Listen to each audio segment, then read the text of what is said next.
તારીખ 10/7ના રોજ લાલપુર તાલુકાના અને હાલ જામનગર ખાતે રહેતા બ્રાસના કાસ્ટ અને ટ્રેડિંગના વેપારી એવા અશોકભાઈ દુવા તેમજ તેમના પત્ની, તેમના દીકરા અને દીકરીએ બાણવડ પોલીસ સ્ટેશનના ધારાગઢ ગામની ફાટકની બાજુની અંદર સામૂહિક આપઘાત કરેલો હોય, જેની જાણ થતાં તાત્કાલિક બાણવડ પોલીસ સ્ટેશનના પીએસઆઈ સબસેટા, એલસીબી, એસઓજીની ટીમો ઘટના સ્થળે પહોંચી ગઈ હતી. બનાવની ગંભીરતાને ધ્યાને લઈ મહેરબાન રાજકોટ રેન્જ શ્રી અશોકકુમાર યાદવ સાહેબ દ્વારા તેમજ એસપી શ્રી નિતેશ પાંડે સાહેબ દ્વારા સમગ્ર બનાવની ઊંડાણપૂર્વકની તપાસ કરવા માટે સૂચના તેમજ માર્ગદર્શન થઈ આવેલું હતું. જેના અનુસંધાને તાત્કાલિક એફએસએલ અધિકારીને સાથે રાખી બનાવ સ્થળની ઊંડાણપૂર્વકની મુલાકાત લેવામાં આવેલી હતી. એ દરમિયાન મૃતકોનું જામનગર ખાતે ફોરેન્સિક પીએમની કાર્યવાહી પણ સાથે સાથે કરાવવામાં આવી હતી. બનાવ સ્થળની ઊંડાણપૂર્વકની મુલાકાત દરમિયાન જ્યાંથી એક સુસાઇડ નોટ મળી આવેલી છે, તેમજ મરણ જનારના પરિવારના 3 મોબાઈલ મળી આવેલા હતા.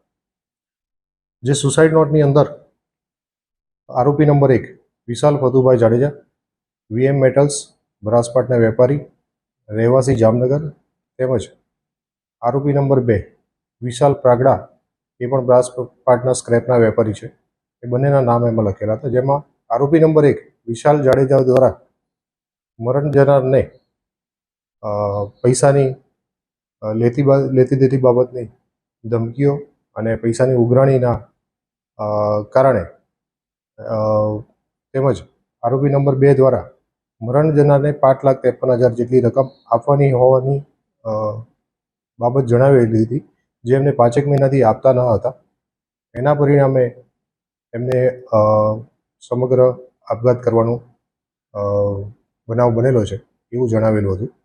જેના અનુસંધાને તાત્કાલિક એલસીબી, એસઓજી અને સ્થાનિક પોલીસની ટીમો બનાવી આરોપીઓને ઝડપવા માટેની કાર્યવાહી ચાલુ કરવામાં આવી હતી.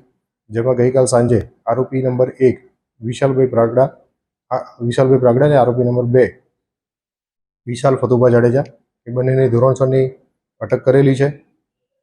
બનાવની ગંભીરતાને ધ્યાને લઈ અને એસપી સાહેબ દ્વારા એક એસઆઈટીની રચના કરવામાં આવી છે, જેની અંદર તપાસ અત્યારે પીઆઈ કક્ષાના અધિકારી સાયબર પીઆઈ બ્રહ્મભટ્ટને સોંપવામાં આવેલી છે, તેમજ અન્ય અધિકારીઓ એમની મદદમાં છે. બંને આરોપીને અટક કરીને એમની રિમાન્ડ મેળવવાની કાર્યવાહી અત્યારે ચાલુ છે. બનાવ સ્થળે મળેલા મરણ જનારના તેમજ તેમના દીકરાના મોબાઈલની અંદર અમુક સીસીટીવીના ફૂટેજ મળી આવેલા છે, જેમાં એવું જણાઈ આવે છે કે આરોપી નંબર 1 જે વિશાલ ફતુભા જાડેજા હતા, તેમજ તેમના મળતિયા દ્વારા એમના ફેક્ટરીના જગ્યાએ જઈ અને એમને ધમકાવવાના અને મારવાના વિડીયો મળી આવેલા છે, જે અત્યારે અમે કબજે કરી અને એમાં રહેલા અન્ય 3 આરોપીઓ એને પકડવા માટે અન્ય 3 ટીમો બનાવી અને રવાના કરેલી છે.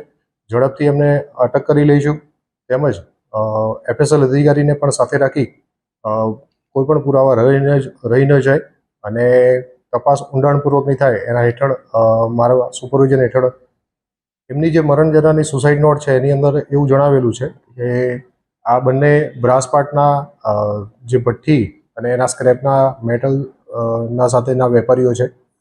એ ખોટી રીતે વિશાલ એમની પાસે ઉઘરાણી કરતો હતો બિલના બાબતની, એવું વિગત જણાવેલી છે. પરંતુ તપાસની અંદર જે કંઈ બહાર આવશે એના આધારે આગળ કહી શકાશે.